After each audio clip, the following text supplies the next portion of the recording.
Hello people, I'm Tommy, and as you can tell by the glasses, shit has hit the fan. I'm going through something that you'd call a PR disaster. Not too long ago, I was exposed online for dunking Oreos into water and then eating them, and now I am public enemy number 1. And I thought the restraining order was bad, but not to worry, I've trained for an event like this. Having the whole world against you is just like what happened in one of Valve's greatest games of all time.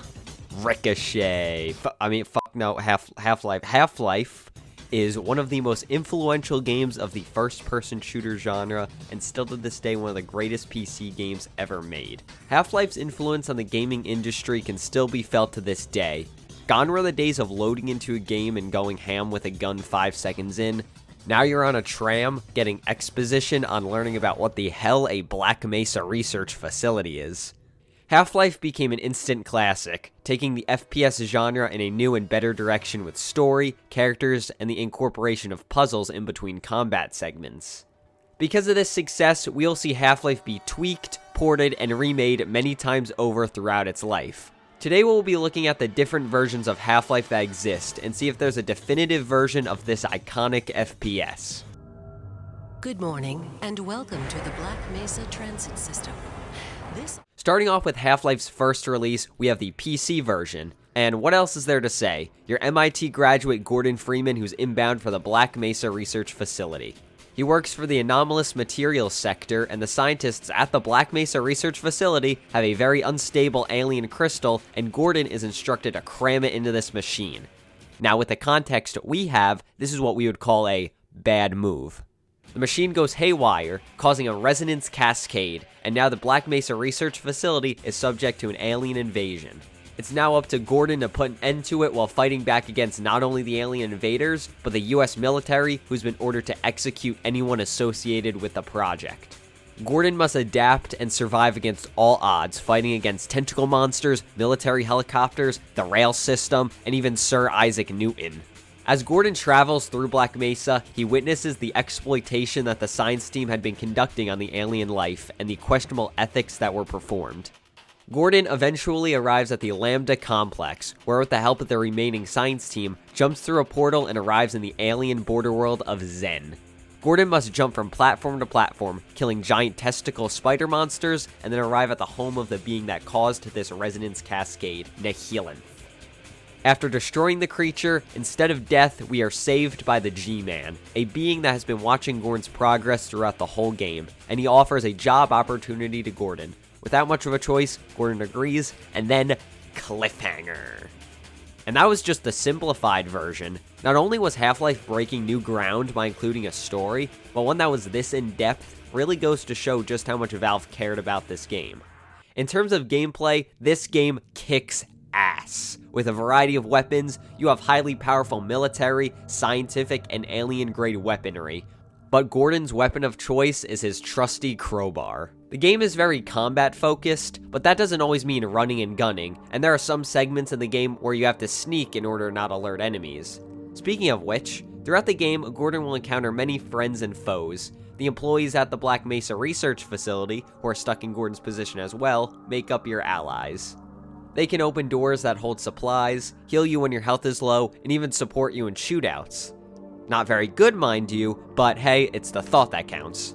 Enemies vary. You've got the military, who's not too happy about the alien invasion or the fact that you are still alive, and then you've got the Zen invaders like the headcrabs, alien grunts, and the enslaved Vortigaunt species under the mind control of Nehilinth.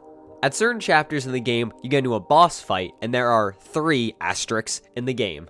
For the sake of discussion, I will consider the tentacle monster, whose only weakness is a very conveniently placed rocket engine placed on top of them, as the first boss. The second boss is the headcrab queen, known as the Gonarch, who freaks the fuck out if you kill her headcrab children. And like discussed before, Nehilinth, who uses portals to teleport you to other places before you cheese the fight by standing behind a rock. Half-Life is an incredible game that I've come back to play many times over, but like all things, nothing can be perfect, and Half-Life is no exception. Chapters like On a Rail cause so much backtracking and cheap enemy placement that leads to it being one of the low points in the game. but that is nothing compared to the Zen chapters. If your crush ever said that they love you like the Zen chapters in Half-Life, I hate to be the bearer of bad news, but there are plenty of fish in the sea. So Half-Life goes from a 3D first-person shooter with puzzle elements to a platformer with guns. Valve dropped the torch at the finish line with these chapters, specifically with the second-to-last chapter in the game, Interlooper. The worst chapter in the game. A confusing maze in a Zen factory. Yes, a Zen factory, which means Zen has a GDP, and you know, Zen always gave me the Kentucky vibes, so I'm just gonna assume they have similar GDPs. Breaks the immersion a bit, and Valve has gone on record that they regret how Zen turned out, as it was clearly a very rushed part of the game. The boss fights against the Gonarch and the Healanth were the strongest part of Zen, and although this part of the game is poor, you can still get through it in like an hour, so you're not there for that long. And so that's the original version of Half-Life. A great game with a few hiccups here and there. Despite that, this game is still a masterclass in storytelling and combat even all these years later, and those console folks wanted in on that Half-Life pie, so let's take a look at Half-Life's time on consoles. The year is 2001, and the PlayStation 2 is destroying the console competition. Valve, seeing the success of the console, decided that it would be a great idea to port their most popular game to the most popular console. So Valve entrusted Gearbox Software to develop a port for Half-Life on the PS2, and on November 14th, 2001, we would get Half-Life on the PlayStation 2 here in North America. On the most surface level, it's pretty much just Half-Life, just changed to work on the PlayStation 2. A few of the new features being graphical changes and auto-aim. The graphics obviously took a hit in conversion from PC to console, but it's not that noticeable to make a huge impact. And when Gearbox was developing Half-Life, they did make some changes to models in the game, specifically with the health and HEV stations. Yeah, look at that, the health station pulls out a syringe and the HEV tases you, that's cute. One of the biggest shifts was the controls, and it's fine. From the jump from PC to console, it was definitely hard early on getting used to the controls, making certain early platforming sections a bit more difficult. But then, we get to the absolute punch in the gut. Okay, so on the PC version of Half-Life, if you die, you either get sent back to the most recent loading screen or your most recent quick save. The fact that each loading screen saved your game lessened the need for you to save every 5 seconds.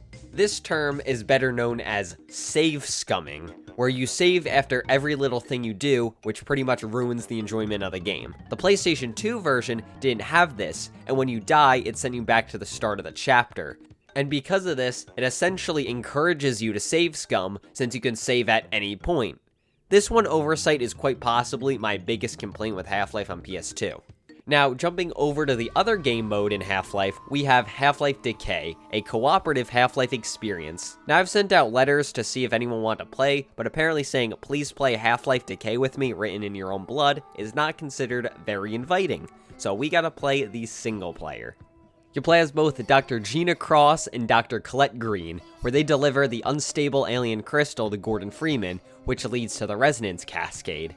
With the help of Dr. Rosenberg and Dr. Keller, the team of doctors fight in order to end the incident, as they fight many of the villains seen in Gordon's adventure. It ends with the resonance cascade being weakened but not destroyed, and the fates of Dr. Keller, Dr. Cross, and Dr. Green are left unknown, with Dr. Rosenberg being seen later on. And if you get an A rank in all chapters, you get an extra chapter, you get to play as 2 Vortigaunts, which is a pretty good completionist bonus if you ask me. Half-Life Decay is short and gives you a bit more of Half-Life's already expansive lore. Just, if you're going to play the game now, there is a mod for it on PC, which I recommend.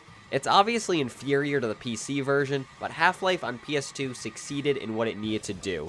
Get console players to learn just what the hell a Black Mesa is. Now it's time to jump over to Half-Life's other console port and see how well that one went. The Sega Dreamcast, the final hurrah for Sega as a console developer. The Dreamcast came out 1 year before the PS2 and was able to get a much needed head start. It was quite a scary time for Sega. They needed to get good games out before the PS2 was released, and if that Half-Life port for the Dreamcast was released, the Dreamcast might just stand a chance. The port was then cancelled, and then Sega proceeded to make Sonic the Hedgehog Genesis on the Game Boy Advanced. We are truly living in the darkest timeline. So Half-Life on the Dreamcast was cancelled right before release. The game was sent out for review copies, critics panned the game got shelved, and the Prima strategy guide was sold for 1 cent that day. However, years later, a prototype of the game would be found and dumped online for play. So let's see if this game really deserved to be cancelled. In terms of graphics, gameplay, and story, it is just like the PS2 version. Only real graphical change was that in the Dreamcast version, the health and HEV stations are what they looked like in the original PC release, and not the enhanced PS2 models. So these games are pretty much the same, except for one thing. Now, here's a timestamp if you want to skip this segment, because this is one of the most horrifying, scary, and downright mind-breaking things the Half-Life series has ever done. This is your final warning. Are you ready for this? Oh my god. The controls in this game are dreadful. These controls made the game so much harder than it needed to be, and I tried getting through the game like this. In fact, I was so flabbergasted, I forgot about the PS2 having bad saving, so when I died in the most humiliating way possible, I realized that the auto-saving in the Dreamcast version was even worse. So instead of starting back from the beginning of the chapter, this happened. Now, that stung hard. I tried. I really did. But I could not, for the life of me, get far in this game. And that goes for the same for its bonus content, Blue Shift. Now, Blue Shift was a much more expansive story than Half-Life Decay. You're in the boots of Barney Calhoun, a Black Mesa security guard who got caught up in the whole resonance cascade thing, and works with Half-Life Decay character Dr. Rosenberg to escape Black Mesa. Calhoun and the science team go to the abandoned teleportation section of Black Mesa and decide to charge it up in order to escape. Barney must go to Zen and then far underground in Black Mesa in order to get the necessary components to get the teleporter working. Barney, Rosenberg, and the remaining science team escape Black Mesa. No man in a suit cliffhanger ending here.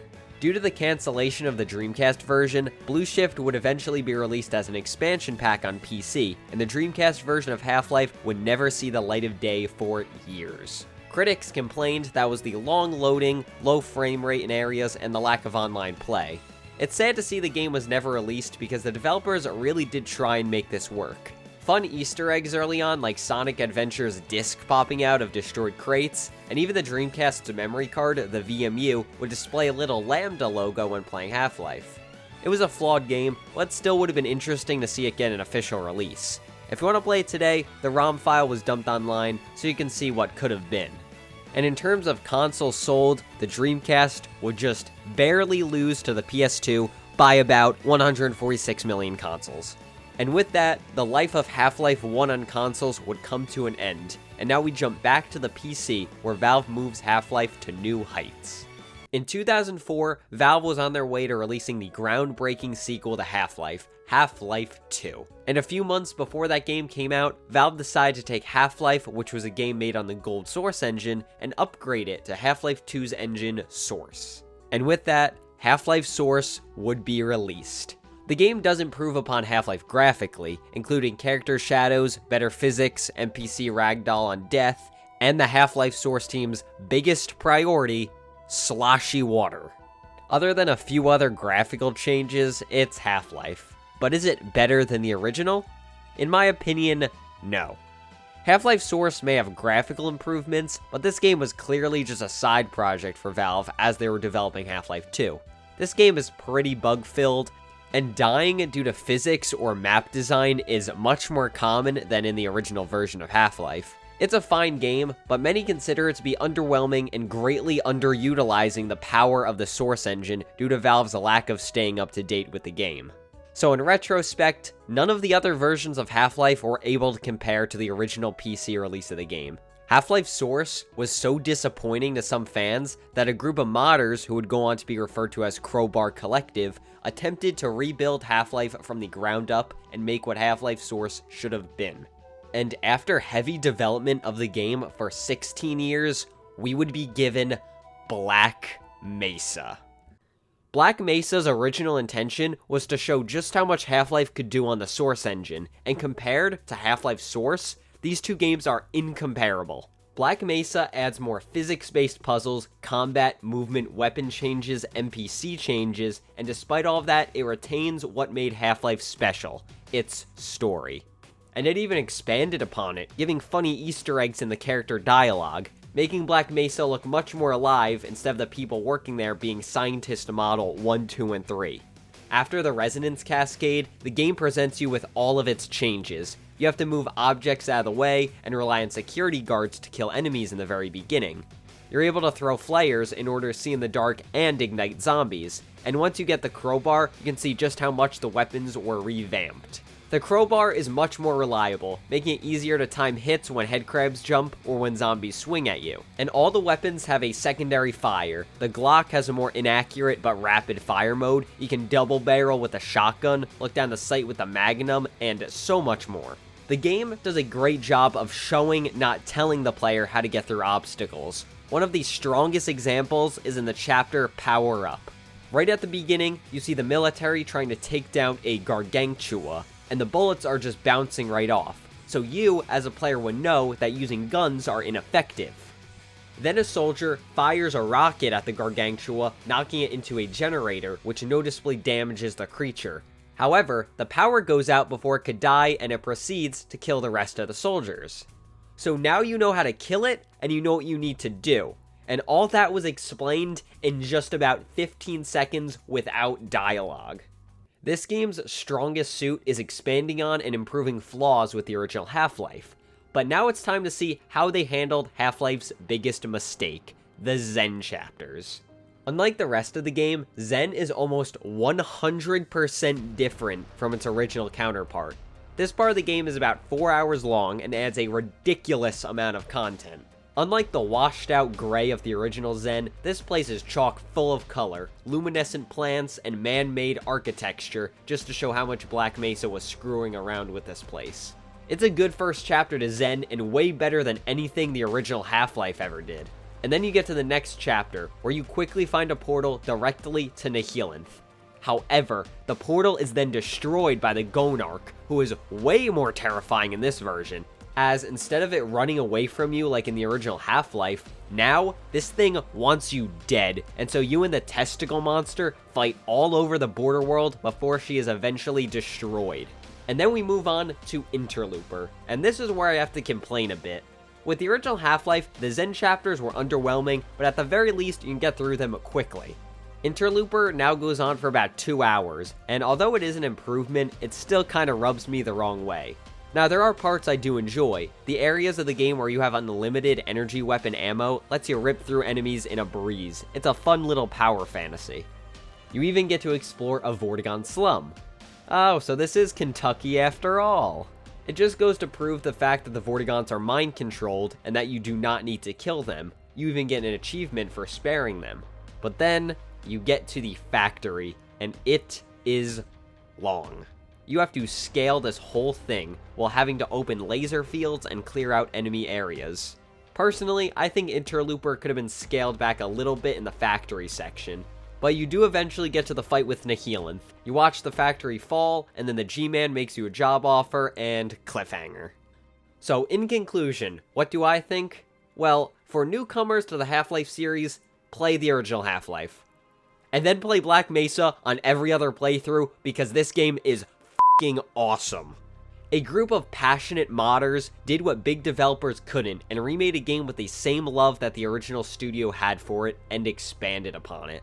The original Half-Life will always be one of my favorite games of all time, but Black Mesa isn't just a good game. It was a triumphant victory for the people who spent a decade and a half making one of the greatest video game remakes of all time.